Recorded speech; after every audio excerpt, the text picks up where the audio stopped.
Muy buenos días, bienvenidos este día domingo a nuestro tiempo de estudio de la palabra del Señor. Predicamos desde casa para la Iglesia Bíblica de Jesús y para aquellos quienes tienen a bien seguirnos y en este tiempo de reflexión y estudio de la palabra del Señor. Hoy concluiremos nuestro estudio del Evangelio de Lucas en la sección final de la narración de la resurrección en el capítulo 24 del Evangelio. En dos reflexiones previas hemos visto dos secciones de este capítulo 24 y la semana pasada reflexionamos sobre la experiencia de aquellos dos discípulos que iban camino a Emaús y a quienes el Señor Jesucristo se les aparece.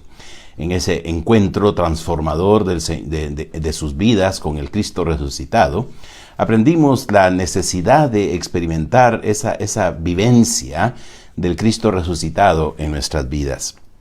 Aquellos discípulos llegan a donde se encuentran los 11 discípulos y otros de vuelta en Jerusalén, y en ese escenario, cuando ellos están compartiendo lo que habían experimentado durante su encuentro con Jesucristo y cómo le habían reconocido al partir el Señor el pan en medio de ellos, al estar en la aldea de Emaús, en la casa de ellos, sucede y ocurre los eventos que tendremos hoy a continuación, aunque no todos ellos, puesto que la parte final relacionada con la ascensión del Señor Jesucristo ocurrió, aunque no se deja ver esto de esa manera en el Evangelio de Lucas, ocurrió 40 días después, tal como Lucas mismo nos lo explica en su narración de la ascensión del Señor Jesucristo en el libro de los Hechos. Por algún propósito, quizá para facilitar la comprensión y encuadrar la ascensión del Señor Jesucristo en el contexto de la resurrección y la importancia que la resurrección tiene, Lucas no nos habla de esos 40 días que transcurrieron entre la resurrección propiamente y el tiempo de la ascensión del Señor Jesucristo. Así que se mira como que si hubiera ocurrido todo en un solo día, en un solo momento, pero lo que se nos quiere dejar es el impacto que esto debe tener, o tuvo inicialmente en la vida de los discípulos en el primer siglo, y debe tener hoy en día en nuestras vidas, como la experiencia, la realidad, la doctrina o la enseñanza del Cristo resucitado impacta nuestra vida y lo que nosotros somos y hacemos cada día. Comenzamos nuestra reflexión a partir del versículo 36 del capítulo 24 del Evangelio de Lucas. Leo los primeros versículos en esta sección hasta el versículo 43, que dicen así: Mientras ellos aún hablaban de estas cosas, Jesús se puso en medio de ellos y les dijo: paz a vosotros. Entonces, espantados y atemorizados, pensaban que veían espíritu. Pero él les dijo: ¿por qué estáis turbados y vienen a vuestro corazón estos pensamientos? Mirad mis manos y mis pies, que yo mismo soy. Palpad y ved, porque un espíritu no tiene carne ni huesos, como veis que yo tengo. Y diciendo esto, les mostró las manos y los pies, y como todavía ellos de gozo no lo creían, estaban maravillados, les dijo: ¿tenéis algo aquí de comer? Entonces le dieron parte de un pez asado y un panal de miel, y él lo tomó y comió delante de ellos. En este pasaje veremos principalmente cómo el Cristo resucitado instruye a sus discípulos en la tarea que ellos tienen por delante. El enfoque estará precisamente en cómo la experiencia y la realidad y la convicción de que Cristo había resucitado para completar la obra que él había venido a realizar. Porque más adelante el Señor Jesucristo va a recalcar lo que estuvo enseñando previo a su pasión, y se lo dijo de alguna manera a los discípulos camino a Emaús. Y luego, al explicarles las Escrituras en ese proceso a los discípulos, vendrá a decirles que era necesario que el Cristo padeciera y que resucitase de los muertos al tercer día. De manera que la resurrección se mira como parte esencial para completar la obra que Jesucristo había venido a realizar. En esta énfasis que hay en la resurrección para afirmar la tarea que nosotros tenemos de nuestra fe y de nuestra misión como cristianos, y que nos da el verdadero y genuino sentido de por qué estamos sobre esta tierra mientras el Señor Jesucristo está esperando que Dios cumpla el tiempo para el cual Él ha decidido establecer su reino en este mundo. Esto viene a manifestarse de una forma clara a sus discípulos, a confirmarle que Él realmente había resucitado. En el primer siglo y en el judaísmo del primer siglo había cierta creencia en los espíritus. Incluso había gente que buscaba hablar con los muertos y pensaban en la aparición de las personas. Así que había cierto tipo de personas muy similares a los médiums. No es que fuera una práctica muy frecuente entre los judíos, pero había ese ambiente no solamente entre los judíos, sino en todas las personas en el primer siglo. De suerte que para ellos era un poco extraño, pero también no era del todo raro pensar que se hablara de un aparecimiento de un espíritu que se había asomado a alguien. Lo que el Señor Jesucristo quiere confirmar con sus discípulos es que su resurrección no es algo como un aparecimiento de un espíritu, es una resurrección real y definitiva. No solamente es una resucitación al mismo cuerpo que él había tenido antes de su muerte, un cuerpo que estaba propenso a la muerte misma y a las limitaciones del mundo en el cual nosotros estamos. El Señor Jesucristo quiere confirmar a sus discípulos que su resurrección es real, genuina y verdadera, y que es algo importante comprender esto para entender en qué consiste nuestra fe en el Señor Jesucristo. El apóstol Pablo mismo dirá más adelante en la primera carta a los Corintios capítulo 15 que si Cristo no resucitó, realmente nosotros todavía nos encontramos en la misma condición que estábamos antes de haber creído en Él, es decir, muertos en nuestros delitos y pecados. Porque la resurrección genuina y verdadera del Señor Jesucristo es clave y fundamental para confirmar la obra y la tarea que Dios ha hecho. Cuando el Señor Jesucristo hablará del trabajo que los discípulos tienen y nosotros como discípulos de los discípulos de los discípulos, como iglesia hoy en día, la tarea que tenemos de ser testigos del Señor Jesucristo, de la obra que Él ha hecho y cómo se debe predicar el arrepentimiento y el perdón de los pecados, nada de esto tiene efectividad. Realmente el perdón de los pecados no es algo que se logra ni se concreta si Jesucristo realmente no resucitó. Así que mientras aquellos dos discípulos estaban contando que habían de su experiencia camino a Emaús, Jesucristo se aparece en medio de aquellos creyentes en el lugar donde se encontraban reunidos y les dice: paz a vosotros. Un saludo que podríamos vincularlo con el saludo tradicional del judaísmo del primer siglo, pero un saludo que excede ese simple saludo tradicional y que nos hace recordar realmente todo lo que el Señor Jesucristo había hablado cuando Él dijo que Él dejaba su paz a sus discípulos, no como el mundo la da. Una paz total y genuina que únicamente depende de entender quién es Jesucristo y de que Él ha resucitado. Ante esta aparición del Señor Jesucristo en medio de ellos, los discípulos se espantan, se atemorizan y piensan que están viendo un espíritu, porque precisamente ellos pensaban, de acuerdo al trasfondo del primer siglo, de esas apariciones de las que tanto hablaba la gente, de esos espíritus desencarnados, que podrían ser el aparecimiento de alguien que podían ellos considerar que un muerto se les había aparecido. El Señor Jesucristo les va a confirmar que su resurrección no es el aparecimiento de un espíritu en medio de ellos. No es una de esas experiencias sobrenaturales que van más allá de lo que nosotros experimentamos en el día a día. Es realmente el actuar genuino y poderoso de Dios quien ha transformado la muerte en vida por medio de la resurrección gloriosa del Señor Jesucristo. Al ver que ellos estaban espantados y atemorizados, entonces el Señor Jesús les dice: ¿por qué están turbados? ¿Qué es lo que los intranquiliza? No es que Él estuviera ignorante de la situación que ellos vivían, y les dice: ¿por qué vienen a vuestro corazón estos pensamientos? Y Él les asegura y les confirma de que no es una aparición, no es un espíritu como ellos estaban pensando en ese momento. Él está en un cuerpo genuino, verdadero, físico, corporal, pero glorioso, glorificado, diferente. Probablemente ellos pensaban que era un espíritu porque tal vez la apariencia del Señor Jesucristo había cambiado, porque no era el mismo cuerpo propenso a la muerte y a la destrucción como es el cuerpo que nosotros tenemos hoy en día. Es, como dice el apóstol Pablo en la carta a los Filipenses, ese cuerpo glorioso de resurrección que nosotros también anhelamos y anticipamos que nuestros cuerpos, cuando Él venga, serán transformados para hacerlos semejantes al cuerpo de la gloria suya. Es en ese sentido que el apóstol Pablo dice que el Señor Jesucristo es las primicias de la resurrección, porque Él no simplemente resucitó, Él no simplemente volvió a vivir en el mismo cuerpo que había tenido previamente.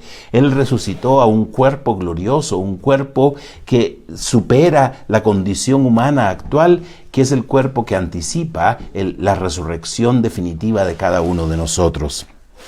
Sin embargo, no es un cuerpo que se diferencie totalmente del anterior, porque es un cuerpo visible, un cuerpo palpable, un cuerpo físico, y el Señor se lo va a indicar a ellos. Le dice: mirad mis manos y mis pies.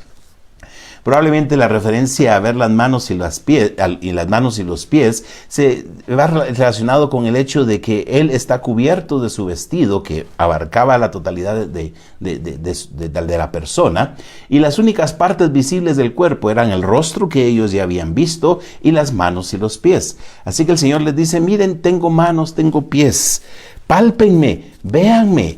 Y esta es una experiencia que más adelante los apóstoles van precisamente a compartir, que ellos palparon y vieron al Señor, que ellos experimentaron el hecho de que Él realmente había resucitado en un cuerpo visible, un cuerpo genuino, un cuerpo verdadero, no una simple aparición o apariencia de resurrección. El Señor les dice: un espíritu no tiene carne ni huesos, como veis que yo tengo. Él se encontraba en un cuerpo humano, real, visible, aunque cambiado y transformado. Diciendo esto, entonces, dice el evangelista Lucas, que Él les mostró las manos y los pies, y como ellos todavía no lo creían por el gozo y estaban maravillados, entonces el Señor Jesucristo va un paso más allá para confirmar la realidad de que su resurrección era definitiva y total, genuina y verdadera, y les dice: ¿tenéis aquí algo de comer? Entonces le dieron parte de un pez asado y un panal de miel, y Él lo tomó y comió delante de ellos. De la misma forma como los discípulos que iban camino a Emaús, al llegar a la casa y estando el Señor Jesucristo en medio de ellos y parte el pan y da gracias, lo reconocen por aquella acción en el partimiento del pan, se enfatiza nuevamente el hecho de que es por medio de comer aquel pez que el Señor Jesucristo evidencia definitivamente que Él ha resucitado genuina y verdaderamente. Es esta relación que algunos intérpretes miran entre el pan de Emaús y el pescado que tenemos aquí como una vinculación al milagro de la multiplicación del pan y de los peces cuando el Señor Jesucristo alimenta a los 5,000, y de alguna manera entonces confirma el hecho de que Él es el Dios genuino y verdadero, Él es el enviado de Dios, Él es el Mesías, porque Él ha genuina y verdaderamente resucitado. Y esto es lo que Él confirma a sus discípulos. Y es esta confirmación, esta afirmación, esta convicción de su verdadera resurrección, lo que va a ser entonces la base de las instrucciones, de las enseñanzas que el Señor deja claro a sus discípulos en cuanto a lo que viene por delante.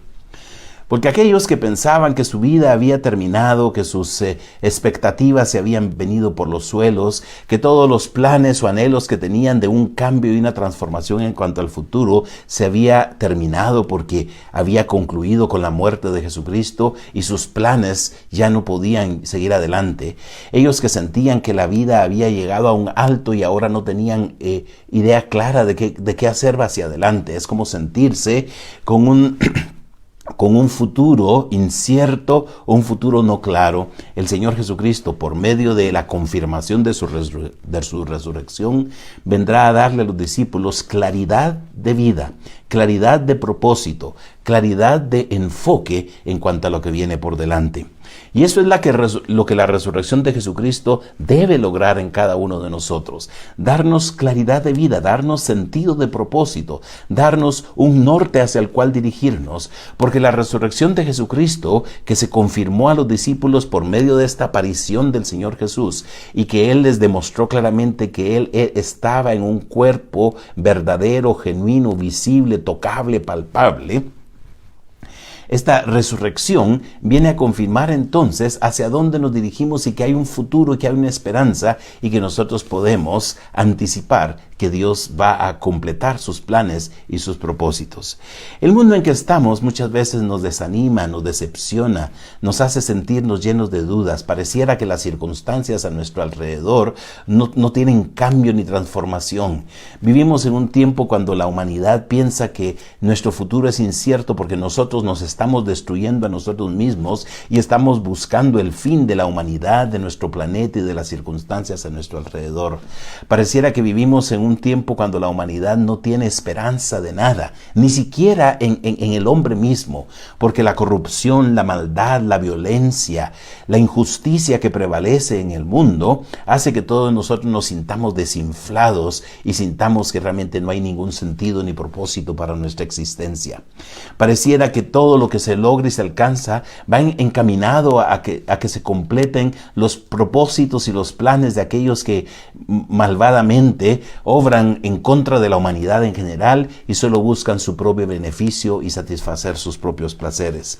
Esta situación alrededor hace que nosotros nos sintamos desinflados y que queramos ya tirar la toalla de la vida, por decirlo así, y del esfuerzo.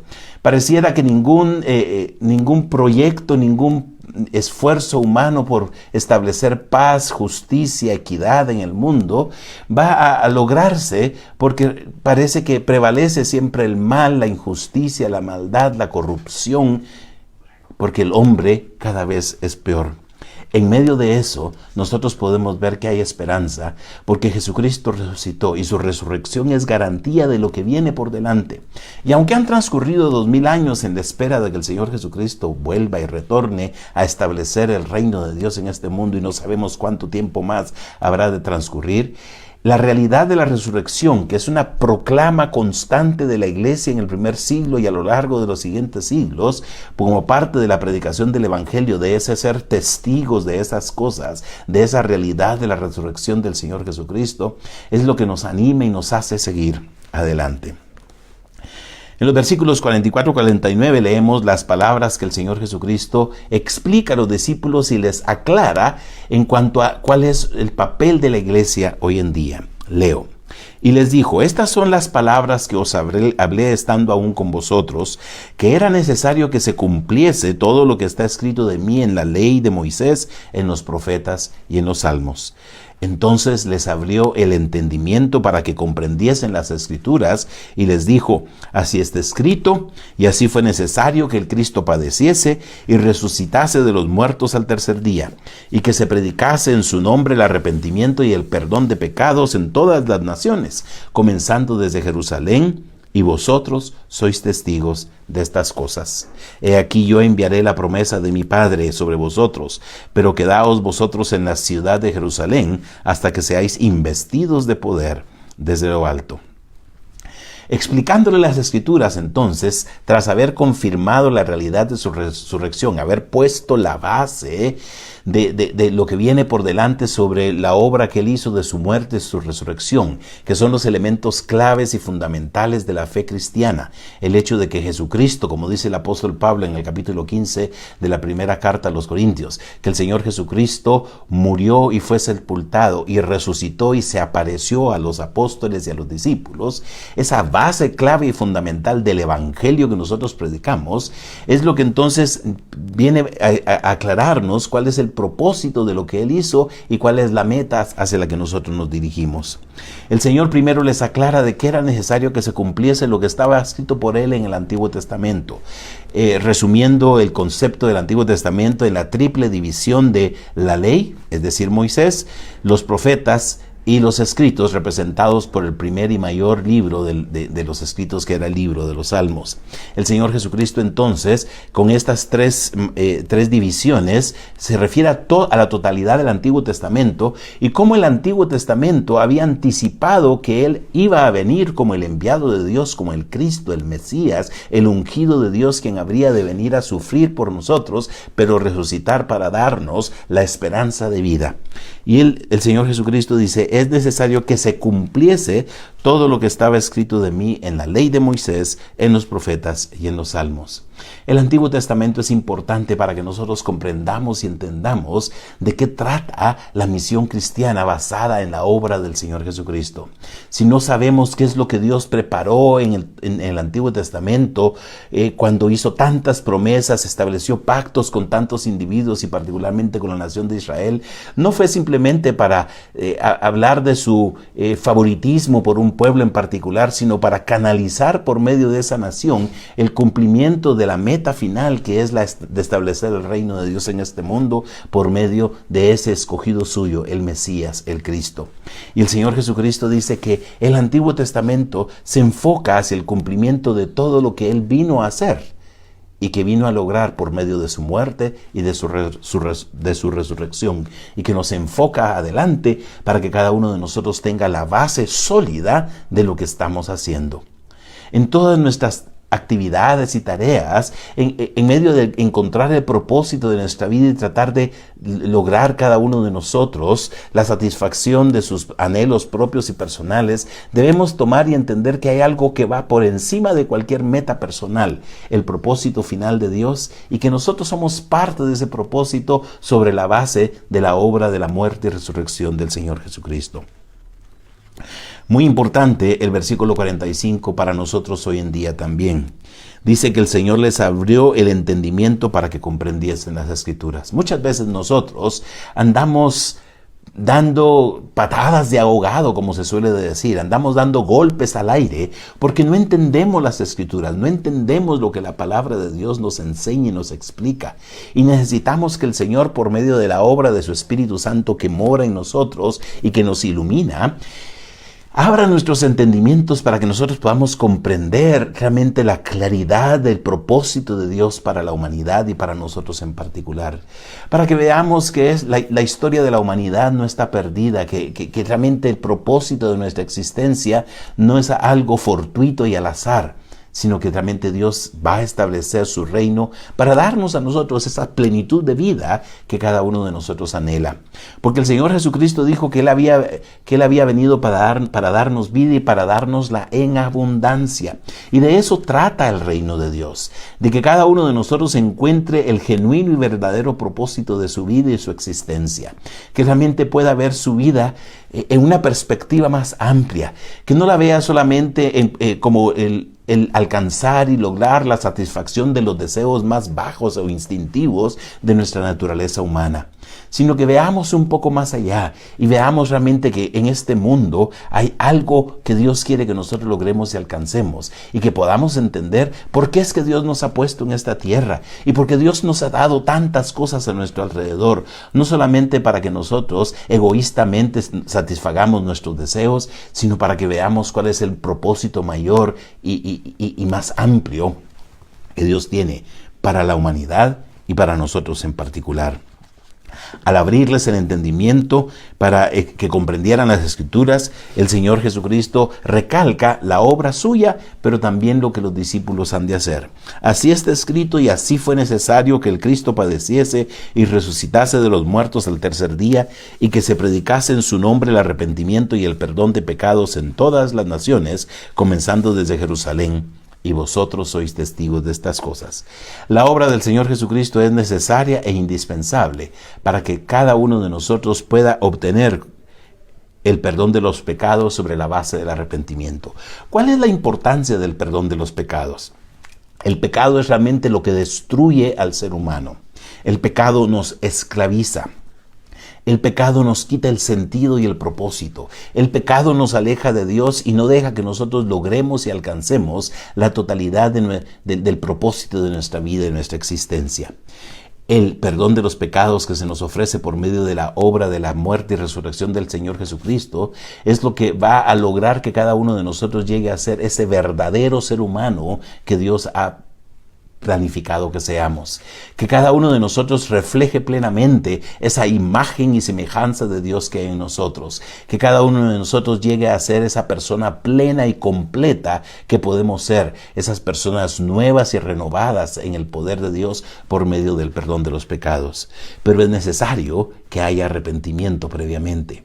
porque es lo que decía el Señor Jesucristo, que era necesario que Él muriera y resucitara, y que después que se predicara sobre la base de la obra hecha por Él en la cruz y tras la resurrección de los muertos, que se predicara en su nombre sobre la base de lo que Él era y de lo que Él había hecho, el arrepentimiento y el perdón de pecados, no solamente en la nación de Israel, sino en todas las naciones, porque la obra del Señor Jesucristo es una obra amplia, completa y plena para toda la humanidad. Sin embargo, dice, comenzando desde Jerusalén, porque era el lugar donde ellos estaban. Y el Señor recalca, y vosotros sois testigos de estas cosas.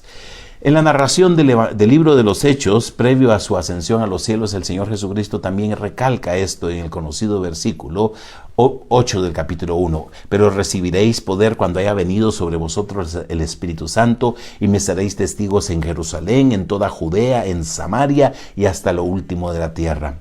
Porque esa es la función nuestra como cristianos, aquellos que hemos creído en el Señor Jesucristo, quienes hemos experimentado el cambio y la transformación por el perdón de los pecados sobre la base de la obra de la muerte y resurrección del Señor Jesucristo. Hemos experimentado el poder tener un sentido pleno de nuestra vida, y podemos ser testigos de ese cambio y esa transformación personal que Él ha hecho en cada uno de nosotros. Podemos ser testigos de su gracia, podemos ser testigos de su amor, podemos ser testigos de su perdón, podemos ser testigos de su poder transformador, como el Señor nos ayuda en el proceso de cambio de nuestra vida, y podemos ir desarrollando ese hombre nuevo que Él ha creado en cada uno de nosotros. De eso somos testigos, de la obra que el Señor ha hecho, y de que sobre la base de su obra se puede predicar hoy en día el arrepentimiento y el perdón de los pecados. Y sí, es necesario el arrepentimiento. Es necesario que cada uno de nosotros reconozca que ha ofendido a Dios, que ha pecado en contra de Dios, pero que Dios en su gracia envió a su Hijo Jesucristo a morir por nosotros, y que en la cruz del Calvario llevó el peso de nuestros pecados, y por medio de su resurrección nos ofrece esa vida nueva, esa vida eterna.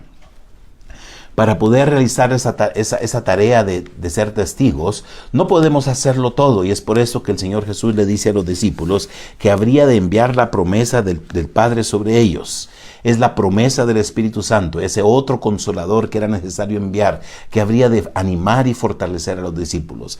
Así como el Señor Jesucristo había hecho su ministerio en el poder del Espíritu Santo, porque se dice en los evangelios que el Señor Jesucristo fue lleno del Espíritu como el ungido de Dios, el Mesías. Él fue guiado por el Espíritu de Dios en el ministerio que Él realizó, y por eso es que cuando Él hizo algunos milagros y se habló que Él lo estaba haciendo en el poder de Satanás, el Señor Jesucristo dijo que al señalar los milagros que Él hacía al poder de Satanás, estaban blasfemando en contra del Espíritu Santo, porque Jesucristo mismo había realizado su ministerio en el poder del Espíritu. Y de esa manera nosotros, para ser testigos de Dios y poder dar testimonio del cambio, de la transformación, necesitamos ese poder de lo alto, que es ese empoderamiento espiritual que permite que cada uno de nosotros pueda crecer, desarrollarse e ir cambiando y transformando, ir haciéndose cada vez más semejante al Señor Jesucristo, para poder capacitarnos a ser testigos de Él. Es de ese espíritu que el apóstol Pablo dice que debemos andar en Él, debemos andar en el espíritu y no satisfacer los deseos de la carne, porque al ayudarnos a superar el pecado en nuestras vidas, el Espíritu Santo da evidencia de ese poder transformador, ese espíritu que dentro de nosotros nos lleva a clamar Abba, Padre. Ese espíritu de la adopción que nosotros hemos recibido por medio de la fe en Jesucristo es esa promesa de la que el Señor Jesucristo habla en el versículo 49. Así que le dice a los discípulos que se queden en la ciudad de Jerusalén. No es porque debían limitarse únicamente a Jerusalén, sino es hasta que el Espíritu Santo descendería sobre ellos en el día de Pentecostés, que es de lo que nos habla el capítulo 2 del libro de los Hechos, que ellos serían capacitados, que ellos serían empoderados por el poder de Dios para poder realizar la tarea de ser testigos. Por eso es que dice, quedaos vosotros en la ciudad de Jerusalén hasta que seáis investidos de poder desde lo alto. Pero nosotros ya hemos sido investidos de ese poder. Cuando hemos creído en Jesucristo, el Espíritu de Dios viene a cada uno de nosotros, nos cambia y nos transforma. Hemos sido bautizados por el Espíritu Santo, y de esa manera cada uno de los que hemos creído en el Señor Jesucristo tiene a ese Espíritu morando dentro de sí y ha sido empoderado. Y tenemos que aprender a dejar que ese poder de Dios nos lleve a ser cada día más semejantes al Señor Jesús, de la manera como el apóstol Pablo dice que nosotros crecemos y desarrollamos en la medida que podemos ir creciendo y como iglesia y edificándonos unos a otros hasta llegar a la medida de la estatura de la plenitud de Cristo. Porque esa es nuestra meta, llegar a ser como el Cristo resucitado, cambiado y transformado. Por eso dice el apóstol Pablo que nuestra ciudadanía está en los cielos, de donde también esperamos al Señor Jesucristo, el cual transformará el cuerpo de la humillación nuestra para hacerlo semejante al cuerpo de la gloria suya. En esa esperanza, habiendo recibido las primicias del Espíritu, como dice el apóstol, es ese enganche, ese anticipo de todo lo que Dios va a darnos a nosotros, porque ese Espíritu que vive en nosotros algún día transformará el cuerpo nuestro para vivificarlo, porque Él mismo resucitó al Señor Jesucristo. En ese poder entonces nos proyectamos nosotros a poder vivir nuestras vidas con el genuino y verdadero propósito de poder dar fe de la obra del Señor Jesucristo. Eso es lo que da sentido a todo lo que nosotros somos y hacemos, porque nada cobra sentido si no lo vemos en perspectiva de la obra transformadora de Jesucristo sobre la base de su muerte y de su resurrección. Nada tiene sentido y significado. Por mucho que nosotros tratemos de encontrar sentido en los placeres de la vida, en las riquezas, en los bienes, en las grandezas y la fama que el mundo ofrece, ninguno puede tener un verdadero significado de su existencia si no ha recibido esa vida nueva, esa vida plena, esa vida abundante que se recibe por medio de Jesucristo, por medio de la obra de su muerte y su resurrección. Tras haber dejado claro entonces sobre la base de su resurrección el trabajo y el propósito de vida que aquellos discípulos tenían, el Señor Jesucristo asciende a los cielos, de donde también esperamos que algún día vuelva. Y los sacó fuera hasta Betania, dice el versículo 50, y alzando sus manos los bendijo, y aconteció que bendiciéndolos se separó de ellos y fue llevado arriba al cielo. Ellos, después de haberle adorado, volvieron a Jerusalén con gran gozo y estaban siempre en el templo, alabando y bendiciendo a Dios. Amén. Se nos dice ahora de lo que hacen los discípulos tras la ascensión del Señor. El Señor Jesucristo asciende a los cielos, y no porque abandone a sus discípulos, porque no habrá de dejarlos solos, les dice Él a ellos. Habrá de enviarles al Espíritu que los acompañaría. Cuando el Espíritu desciende el día de Pentecostés, la iglesia arranca con poder, con ese empoderamiento espiritual, pero también es un empoderamiento humano que hace y cambia, transforma y supera todas las limitaciones. Eso hace que los apóstoles comiencen a realizar la tarea, y de eso habla el libro de Hechos.